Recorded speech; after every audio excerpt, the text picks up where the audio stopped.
Let me ask you a question. How many of you in here know somebody personally who is a member of the military? In the military now? Well, that's a lot. How many of you know somebody who's not only in the military, but how many of you also know a veteran personally? That should be every hand in the room, shouldn't it? Because you know me, don't you? I'm a veteran. You know some of these guys up here, a lot of these guys up here were here last year. You remember that? How many of you remember last year? Yeah.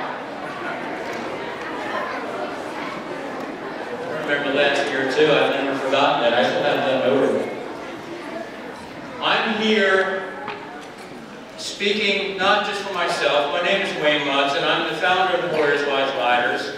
But I'm also speaking on behalf of several other groups.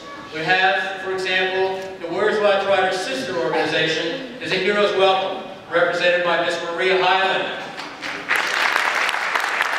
Jump up and down,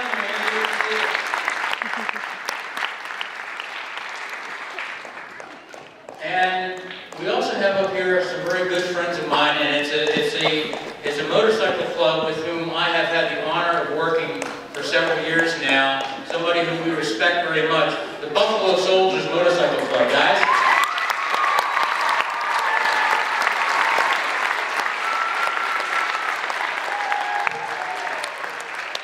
Buffalo Soldiers are a motorcycle club that engages in activities designed to set positive examples and role models for today's youth, and they do a real good job of that. The Buffalo Soldiers are made up of police officers, former police officers, veterans, and it's a very social-minded organization. I've also seen representatives here on stage, not only of the Warriors Watch, but of the Valley Forge Hogs, right? And I've seen people here from Friends of the Forgotten. There's one of them sneaking around with a camera down there somewhere. There she is. So we represent a lot of diverse organizations, all with one goal in mind, and that is to honor our nation's soldiers and veterans. That's what the Warriors Watch Riders does. Often you'll see us on TV giving a welcome home escort to some soldiers who just came home from Afghanistan. That's what we do. We pick them up at the airport, we cheer, we jump up and down, and we wave our flags, and we make sure that they and their family know how much we appreciated their service while they were overseas risking their lives for our liberty.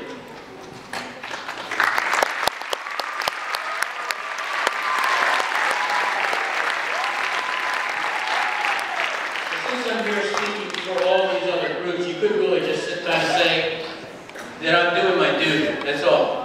I'm just doing my duty. When we welcome these soldiers home, sometimes we call them, when we welcome these soldiers home, we put a little sign on the side of their car when we do an escort for them that says "Hero on board." And every time we call one of these soldiers a hero, they say the same thing. They say, "I'm no hero. I was just doing my job. I was just doing my duty." It doesn't matter if they were somebody who was maybe they were a supply clerk in Afghanistan, and he says, I'm no hero, I was just doing my duty. Or maybe one of them was in combat, and he says, I'm no hero, I was just doing my duty. Maybe somebody was wounded, came home with a Purple Heart, or maybe came home with no legs. And even the ones with no legs will say to you every time, I've heard it over and over again, I'm no hero. I was only doing my duty.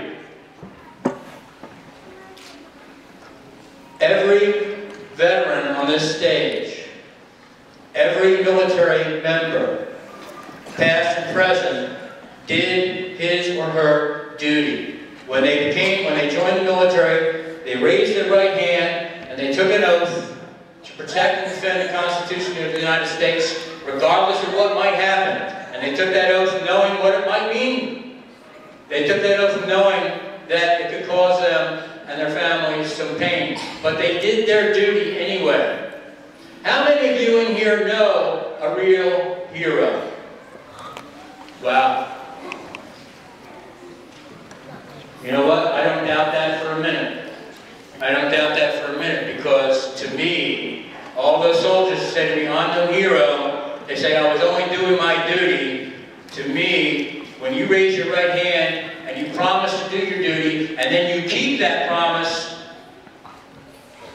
even though it may mean you getting hurt, that makes you a hero in my book.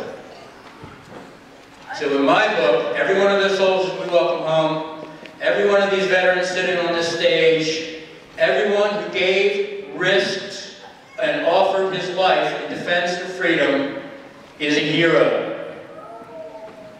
And we owe them and all the other heroes who we are represented by today a big round of applause and our thanks.